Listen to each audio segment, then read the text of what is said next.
안녕하세요, 투티비 구독자 여러분. 오늘은 특별한 또 저희가 게스트분을 모셔왔습니다. 벌써 이제 8번째 게스트시고요. 홍선표 기자의 써먹는 경제상식이라는 책을 올해 따끈따끈하게 발간해 주신 홍선표 기자님을 모시고 오늘 이야기를 나누려고 합니다. 홍선표 기자님께서는 성균관대학교 신문방송학과를 졸업하시고 현재는 한국경제신문 기자로 재직 중이십니다. 그래서 네이버 팜이라는 곳에서 기자님의 기사도 이제 연재하시는 내용들을 볼 수 있고, 또 신문, 블로그, 팟캐스트, 유튜브 등을 통해서 경제에 대해 쉽게 설명하는 컨텐츠를 만들고 계십니다. 그래서 현재는 IT 스타트업 전문 매체 아웃스탠딩이라는 곳에서 경영의 모범 사례를 담은 베스트 프랙티스 시리즈를 연재하고 계시고요. 네이버 오디오 클립에서 운영하고 있는 팟캐스트 방송 홍선표 기자의 써먹는 경제 경영은 2018년 상반기 탑 10 채널로 선정될 만큼 홍선표 기자님의 브랜드도 엄청나십니다. 저서로는 공저이신데요. 리치파머라는 이제 책이 국립중앙도서관 추천도서로도 선정됐고, 또 올해는 이제 개인 이렇게 책까지 출판을 하셨습니다. 그래서 투티비 구독자 여러분들 가운데서 경제 상식과 또 경제 신문을 어떻게 읽어야 될지, 또 언론인으로서는 또 어떻게 준비를 하는 과정들이 필요한지 오늘 홍선표 기자님과 1시간 정도 얘기를 나눠봤습니다. 그래서 그 내용들을 지금부터 함께 살펴보시죠. 저는 현재 한국경제신문에서 기자로 일하고 있고, 또 개인적으로는 유튜브와 팟캐스트 그리고 블로그를 통해서 그 경제와 경영에 대해서 쉽게 설명하는 그런 콘텐츠를 만들고 있습니다. 아까 제가 앞에서 이제 제가 팟캐스트나 유튜브를 한다고 말씀드렸잖아요. 그래서 사실은 팟캐스트와 유튜브를 만드는 과정 자체가 이 책을 쓰는 과정이었어요. 왜냐면 팟캐스트를 만들기 위해서는 이제 원고를 작성해야 되는데, 사실은 그 팟캐스트를 하던 초기부터 팟캐스트를 하고 나서 한 두 달 정도 되었을 때 그 출판사에서 연락이 왔거든요. 이 몇 개 올라와 있는 거 보니까 내용이 좀 괜찮은 것 같은데 이런 컨셉으로 책을 한번 내보자. 그래서 뭐 그 전에도 그랬지만은 이걸 앞으로 책으로 나올 거라고 생각하고 팟캐스트와 유튜브에 그 방송을 올릴 때부터 약간 책의 목차를 좀 생각하면서 그 사람들이 이런 건 꼭 알아야 된다 그렇게 생각하면서 만들었고, 아무래도 저 같은 경우에는 이제 원고를 쓰는데 좀 시간을 많이 들입니다. 왜냐면은 책으로 나올 거니까 좀 내용이 정확해야 되잖아요.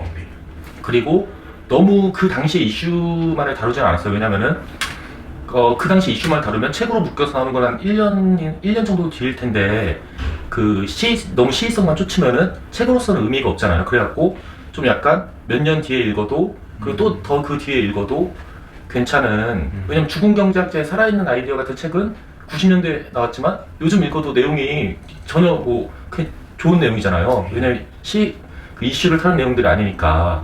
그래갖고 저도 약간 그런 걸 써보자는 생각으로 매주마다 이렇게 원고를 쓰면서 작성하게 됐습니다.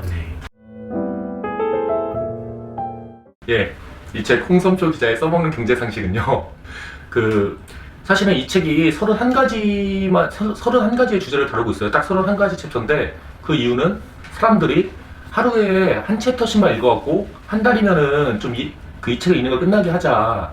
사실 근데 책 한 권을 읽는데 한 달이라고 하면 되게 오래 걸리는 것 같지만은, 사실 경제 서적을 한 번도 안 읽어보신 분들이라면은 그 책을 이렇게 쭉 읽어나가기 좀 힘들어요. 근데 저 같은 경우에는 하루에 한 챕터씩만 읽으셔도 된다. 왜냐면은 어차피 내용이 다 서로 별도로 독립되어 있거든요. 뭐 금리라든지 뭐 환율, GDP 뭐 그런 식으로 근데 그게 한 10페이지 정도 되거든요.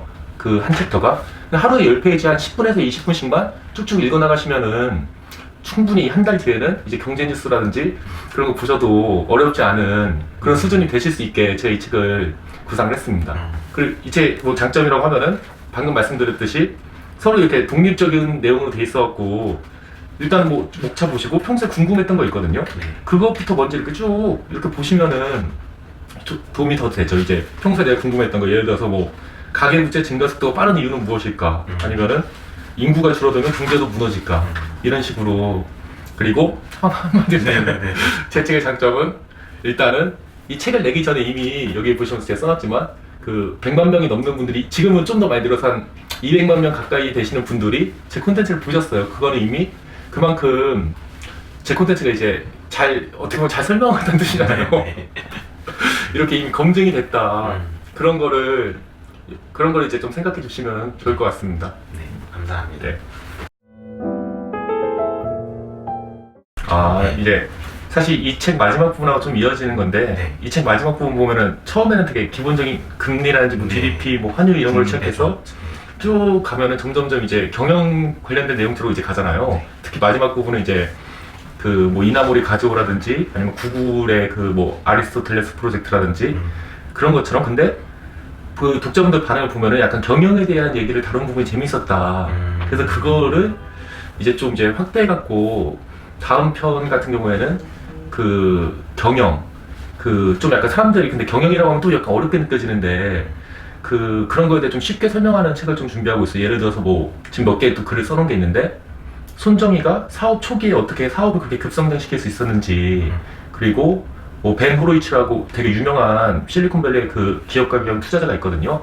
그 사람이 어떻게 자신의 회사를 키워왔는지 거기서 좀 구체적으로 왜 조그만 기업일수록 사장이 직접 그 직원들을 교육해야 하는 건지 그런 거에 대해서 쓴 내용들이 있어요.